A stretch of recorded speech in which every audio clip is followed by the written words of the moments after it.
A massive move is coming for Bitcoin. They have done it again. Just 1 week after making the biggest buyback in history, the U.S. Treasury has bought back another $10 billion of its own debt. The bond market is in major trouble and Bitcoin is about to go on a tear like we have never seen. Why is everyone copying MicroStrategy? Why the explosion of Bitcoin treasuries? Why the rush by BlackRock and nation states? Well, maybe they discovered the one chart that tells us exactly where Bitcoin is going and why the real run hasn't even started. Welcome back, I'm Rustin, and today you're about to learn why nothing stops this train and why Bitcoin is about to go vertical. Sunday!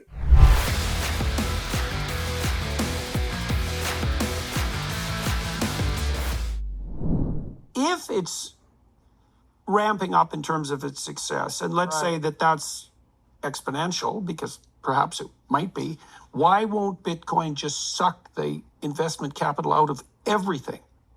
It is, and it will. Okay. That's why I'm here.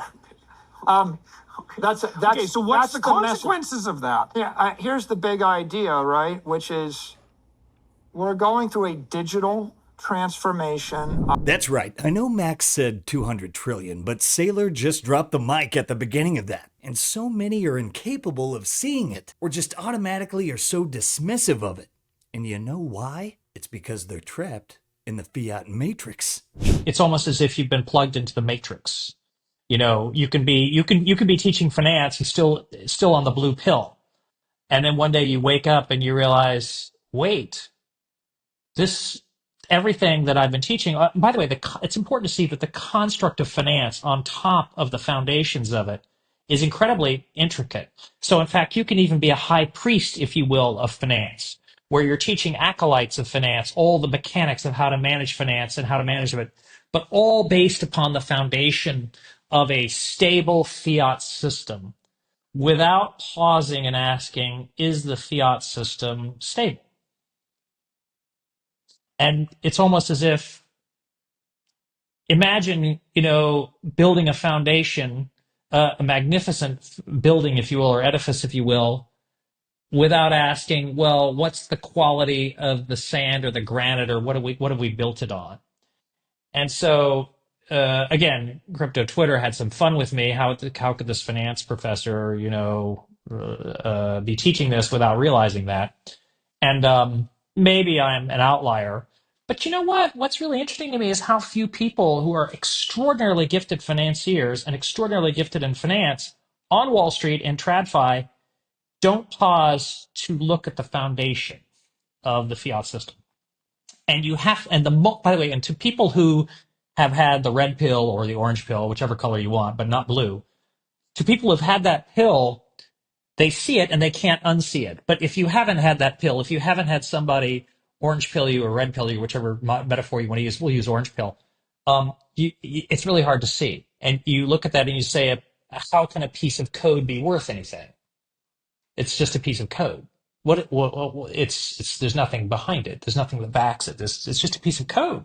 Why is it worth $85,070 or whatever it was to? I don't know what it was today. It's like $85,000. Once you go orange, you never go back. And thank God, because this is an absolute show. No one wants cuck bucks anymore. Well, not anyone besides like Tether. And then there's this news. Yep, they're moving forward with the Genius Act, and it looks like their artificial demand has cometh for fake versions of a fake currency. Good job. And if you're paying attention, I think we can see the war machine appears to be firing up for something major. It is without question the fourth turning is accelerating. All this while the Treasury Secretary is warning of a collapse worse than '08. This is the debt doom loop in the process of going from a massive boulder of snow to a mountain rattling avalanche. And we're getting a bit of a mixed bag here. Apparently, we have a 96% chance of a rate cut in September, but also basically a 0% chance of a cut in June, despite the numbers that have been coming in. We've gone from traders betting on 4 cuts in April to now just 1 interest rate cut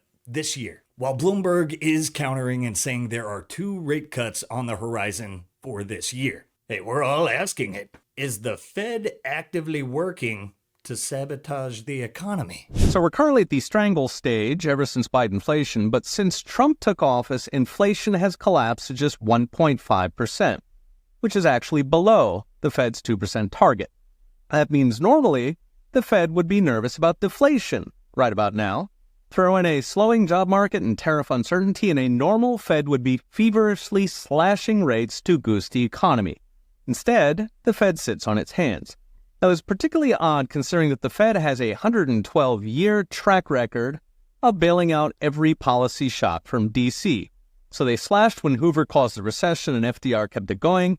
They slashed in the oil embargo, the 1980 recessions, the Gulf War, the dot-com bust, the 2008 crisis, and, of course, the COVID lockdowns.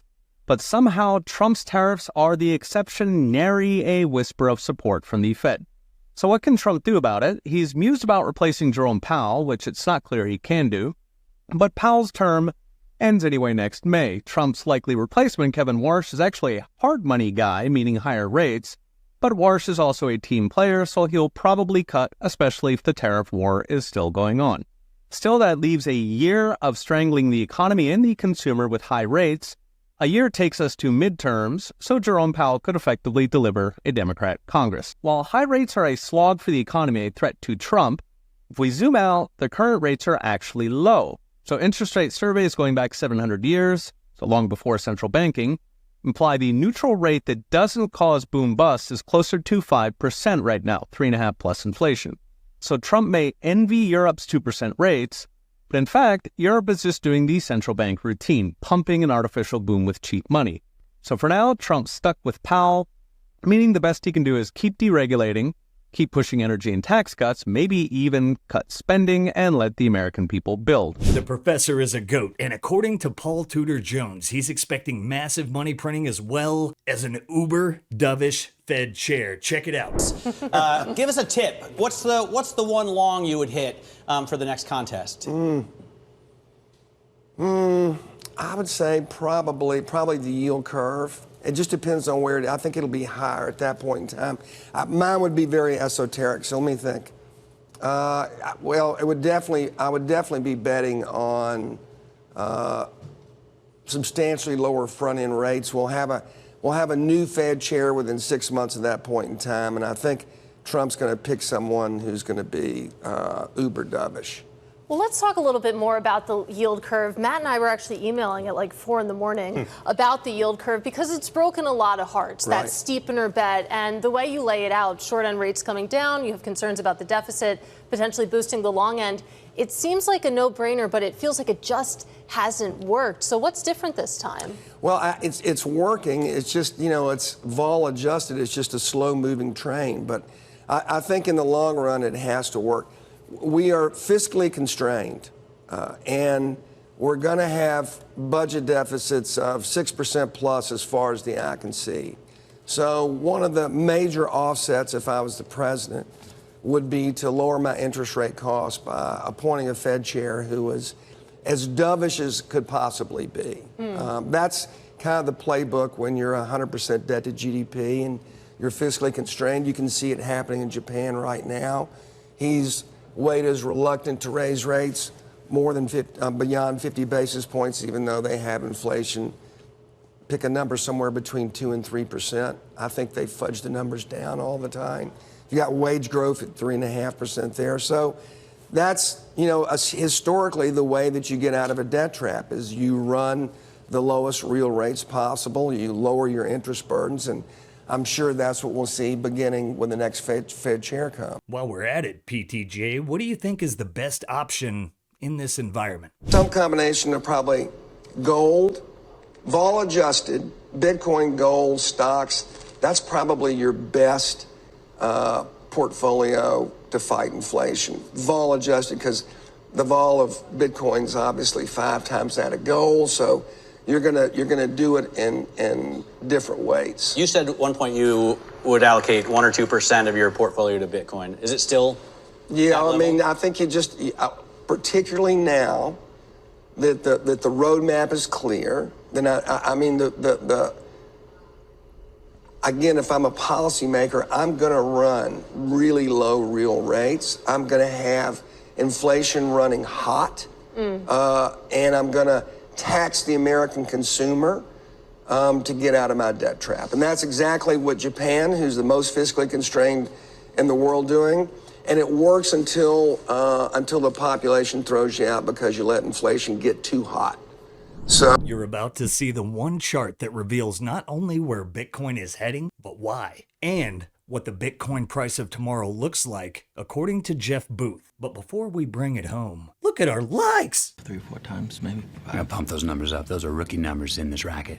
Don't forget to like, subscribe, and give us a pamp while we take a moment to recognize the masters of Bitcoin sovereignty, the Bitcoin way. Learn how to secure your generational wealth and take self-custody of your Bitcoin. The Bitcoin way is your #1 spot to learn how to Bitcoin and to reclaim your privacy. Learn how to run a node and start your journey towards Bitcoin freedom today. Looking to get started? You can use the link in the show notes to set up a free 30-minute consultation today. You know, I get asked all the time, what is the best hardware wallet or Bitcoin signing device? My friends, I present to you the Coldcard Q. It's got 21 horses of pure Bitcoin self-custody built in. And why don't we take a look under the hood of this bad boy that just dropped, shall we?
The Coldcard Q is an absolute beast. You ever mention hardware wallets to your friends, or how the state is working to build a digital panopticon to enslave people with CBDCs, and they just ask if you caught the game last night? Well, the Orange Pill app has got you covered. The Orange Pill app is the single largest repository of Bitcoin-only events in the world. Connect with over 16,000 other Bitcoiners in real life. Bitcoin is better with friends, and now you can zap them instantly all in one app. Download the Orange Pill app today, get a gold card, go hit a meetup, and who knows? The connections you make could last a lifetime. Big finish time. No one is bullish enough. Well, except maybe the legend Jeff Booth. All assets in the world currently equal about $900 trillion. Underneath those assets is about $600 trillion of debt. If you include all of the liabilities and unfunded liabilities, but 600 trillion. And so if that debt went insolvent, all of those assets are worthless, right? Because everything would collapse. So people are measuring their assets within a system that debt is already insolvent, and they're pretending that debt is solvent. That debt requires more and more manipulation of money forever, exponentially more manipulation of money, so that the assets don't collapse and everything within that system doesn't collapse. So we're at the almost end of days. It could go on a bunch longer, but that system is getting more and more centralized, more and more controlled, and because it has to. We'll go into that afterwards. But every single asset, so instead of thinking 900 trillion of assets, think my house within that, this building within that. Well, if that debt went insolvent, this place would be worth nothing, like nothing. Yeah. Right? So there would be complete chaos. And so what does that say to you? It says, it won't go insolvent in that way, because you wouldn't let it. If a government allowed the debt to completely collapse and everything to collapse and it to be anarchy in that way, every last man for himself, you would, before that happened, vote for more centralization and control. You wouldn't let the bank fail. So when I say it's going to collapse to zero, it won't collapse to zero. And instead, there will be liquidation, more and more manipulation of money. So from Bitcoin's perspective, if you just said, You have an open, decentralized, secure protocol bounded by energy. And that's my kind of 5 criteria on what this is. So that system bounded by energy, as long as it stays decentralized and secure, the only thing that would change this is if somehow Bitcoin broke and wasn't decentralized and secure. But that system bounded by energy will reprice all $900 trillion of assets. All. It's not, Bitcoin isn't within the system, it's outside the system, bounded by energy. There's a really important differentiation. You know this, many Bitcoiners know this, but many Bitcoiners know it, and at the same time, they're pricing it as an asset within the system. Okay, so it's outside. If you hold it in self-custody, if it stays decentralized and secure, bounded by energy, it is repricing that entire system over time. So what does that mean? So you take that 900 trillion today of purchasing power, not 900 trillion of paper money, of purchasing power, and you divide it by 21 million. Or if you said that how many lost coins, you divide it by a smaller number. But let's say that number equals 43 million. Approximately 43 million of purchasing power in today's currency of Bitcoin. But what would happen from that system? From that system, you're living in the first global free market that has ever existed. And from that system, prices fall every year. Prices, as we automate, as AI moves faster and faster, as AI merges with robotics, as the free market adds more people to the free market and those ideas compete to provide us value, prices fall forever relative to that 43 million. So that 43 million gains more and more value forever. So if you had a small percentage of a Bitcoin in time, that would be enough to live forever. And it's just, all we're talking about is the timing of when that happens rather than does that happen. It looks like everyone is waking up to what is money. Those who aren't, we're all running an arbitrage on them. The only solution DC has is to try to grow the pot. Inflate the economy, debase the dollar. It's the only way they can keep this little game going without collapsing under its own weight. And it really is this simple. You only need one chart. Ignore the noise. Your savings in dollars get weaker. Bitcoin gets stronger. There will only ever be 21 million. Buy more, because actually it's like 16.5 million Bitcoin today if we get into lost coins and all that. So yeah, everything is actually more bullish than we could ever imagine, despite Clown World devolving and eating itself. We got a long way to catch up to Global M2, and not to mention Global M2 is going to be expanding rapidly soon enough. And you know what that means? We're just getting warmed up. You know, when I was a teacher, I always tried to, take this complex idea and make it simple. How can I break it down using a metaphor or something to describe what is happening today to you with the bond market and Bitcoin? And I think I found the perfect one. And here we go. You see that guy there? That's the bond market, not being humble. And then this guy, boom, that is Bitcoin Goldberging the bond market. Stay humble, stack sats, and pick somebody up today. Never know what someone may be going through, or maybe you know someone that's been going through it and could use a little positivity, a little hope. We could all use some of that nowadays. And that's how we spread the sound money gospel. And for the hashing enthusiasts and those looking to dive into or learn more about the world of Bitcoin mining, you don't want to miss Mining Disrupt 2025 in Dallas, Texas, November 11th through the 13th. This is the biggest Bitcoin mining expo on the planet. See the latest tech and connect with the biggest players in the mining industry. Get your tickets today, and don't forget to use code SIMPLYBITCOIN at checkout for 20% off. Hope you guys enjoyed this one. Don't forget to like, subscribe, and give us a pam, and set those notifications. We have a lot more coming your way, so stay tuned, and I'll catch you next time. Love you guys. Peace. If you prefer to go down with the ship, you.